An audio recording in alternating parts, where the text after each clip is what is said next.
Hey, what is going on, guys? It's LittleBigness here. Now I am bringing you our team builder for week 1 of season 4 of the UPA, and I am incredibly hyped. I'm going to start doing team builders now. I'm going to go a bit more in depth than I did with past seasons, you know, because before then I would just do a little, I guess, recap of the team, more of that sort of thing, and I just kind of go over the little bits and pieces of it.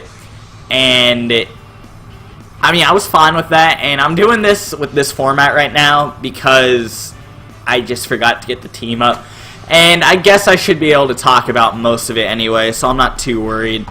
So anyway, I wanted to bring up one little thing about the team builder. I was trying to think of ways that I could make myself different when it comes to it, so I just wanted to know if you guys would want to see a live team builder instead. Like every single week I'd do a live team builder of my league, you know, and I just think my things through, show how I go through my team building process. And I think it'd be a pretty fun, interesting way to do a team builder, so let me know what you think about that. Anyway, we're going to get this thing started. We're going up against Eric, aka Clumsy Monkey, and he's got a team that I don't think I match up too well against, but I'm going to do my best. I think I can still pull off a win. I just got to find out if I actually can. So he's got Lando-T, Amoongus, Scrafty, Slowking, Claydol, Stoutland, Mega Manectric, Azumarill, Nidoking, Klinklang, Rapidash, and Espeon. Now Nidoking's a huge threat, Azumarill's a huge threat, Mega Manectric's a huge threat, and Lando-T is a huge threat. I'm scared for all of them. I'm even scared for things like Amoongus and Slowking's core. Scrafty is probably the biggest threat to my team in general because it wrecks my defensive core of Snorlax and Cofagrigus, so you guys can probably already see I had to go ahead and do some different stuff. Anyway, we're going to get right into it. We've got a physically defensive Arcanine, and it's got leftovers with Intimidate, Will-O-Wisp, Overheat, Extreme Speed, Morning Sun with a relaxed nature. Just so my attacks don't really get whittled down by a nature, I decided to remove speed because it's not too important on this Arcanine. So I want to burn a lot of things on his team. I want to burn Lando-T, I want to burn Scrafty, I want to burn Azumarill. And hopefully I can get that done, but you never know if I'll be able to. And I've got Overheat to hit some things hard in case I need to. I'm really not going to be attacking too much with Overheat, but if I see the situation, I'll go for it. And then Extreme Speed's for that nice priority, and just, you know, in case I need some little bit of cleanup at the end of the game. Extreme Speed should be able to get the job done. Or if I just need a little bit of cleanup on any Pokemon throughout the game. So I'm pretty happy with this Arcanine set. Morning Sun's just for the recovery. But I just couldn't. I wanted to go with Cofagrigus this week in terms of a defensive Pokemon, but I found that Scrafty was just way too big of a problem for me. And I think Arcanine fares better against the Lando-T than Cofagrigus fares better against the Scrafty. So that was kind of my thought process. Lando-T is just a problem in general, but hopefully I'll be able to get around it. I've got some things in the back that can maybe bounce around it. Lando-T is a huge problem, though. So next we've got Monty Mole, the Excadrill, and it's got Earthquake, Iron Head, Rapid Spin, and Rock Slide.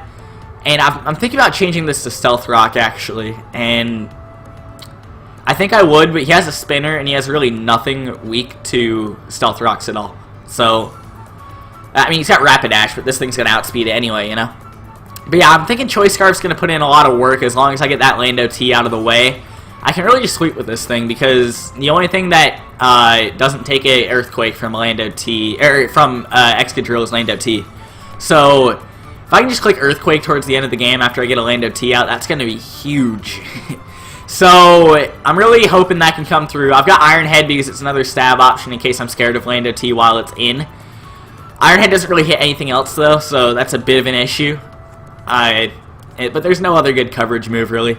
Rock Slide's there just because, you know, flinches are fun and sometimes it can pull through. But really, I'm just going to be clicking Earthquake throughout most of this. And then Rapid Spin's there in case he wants to set up rocks against me. They could hurt me a little bit. So I'm like, may as well just bring the Rapid Spin. Now we've got our Manaphy, Ponyo, and this is supposed to be leftovers, actually. I believe it is, yeah. So, yeah, this Manaphy Ponyo, it's a Tail Glow 3 attack Manaphy with Scald, Psychic, and Energy Ball. After I set Tail Glow up, I can hit a lot of things on his team. Lando-T, bam, Scald. Amoongus, bam, Psychic. Slowking, bam, Energy Ball, Claydol, bam, Scald, you know, it just goes on and on. Mega Manectric's a huge threat to this Manaphy, though, and I'm really scared for it. But I do have a check to Mega Manectric in the back, so I'm not too worried about that. Then I'm really just hoping I can get that Tail Glow set up with Manaphy at a certain point while it has a high level of health, because that's going to be huge. In terms of things that I could set up the Tail Glow against, I guess Slowking would be one. Maybe Klinklang could be one. It's going to be tough to set up a Tail Glow. I might have to set it up at low health, but those are the opportune times to set it up. So I really want to set that Tail Glow and run rampant with this Manaphy, because a lot of things do get one shot by this thing after it sets up a Tail Glow. So I'm really hoping that could be the case. And Life Orb doesn't really matter. I thought it did, but it doesn't really matter on the Manaphy. It may end up mattering if I don't have a Tail Glow set up, but when I do have a Tail Glow set up, it doesn't matter at all. So I'm really hoping Manaphy can pull through this week. There's a reason why I picked it number 1. Next we have Sanic, our Shaman, and it's got 12 in special defense, and that may seem a bit weird, but I'm pretty sure it's to survive. It might be a Sludge Wave from Nidoking or something like that. I think that could be it. I forget exactly what. No, it's Mega Manectric Overheat. That's what it is. So I can survive that at full health, and I've got leftovers on it because I just find that these special attackers, I need them to be bulky. So I've got Earth Power, Seed Flare, Psychic, and Synthesis. Synthesis for that recovery in case I need it. Psychics to hit the Amoonguss, basically, and that's it. I guess I could hit Nidoking too, but I might just want to shoot off a Seed Flare on that. Seed Flare, standard. Earth Power for the Mega Manectric, for the Klinklang. That could be for the Nidoking too. Yeah, I'm really hoping Shaman can pull through. It's really just going to be kind of a big wall breaker. I'm hoping I can get those Spadef drops, because I can 2-hit KO everything on his team for sure. Shaman could be big. It could be. And this is a big check to Azumarill as well, because I can survive a Play Rough. And if I can fire off that Seed Flare, that's huge. So, next we have Shark Tail, our Electros, and I've got 16 in special defense. I forget what this 16 in special defense is. But I think it's not to get 2-hit KO'd by something. I forget exactly what it is. It might be a Sludge Wave from Nidoking. But yeah, I've got Volt Switch, Hidden Power Ice, Giga Drain, and Flamethrower. HP Ice for the Lando-T, the Nidoking, and I guess the Claydol, even though I'll probably hit that with Giga Drain anyway. Flamethrowers for the Klinklang and the Amoonguss. Volt Switch for that nice Switch Initiative. And yeah, I'm really just going to be coming in with this thing as a pivot and trying to hit them with coverage options.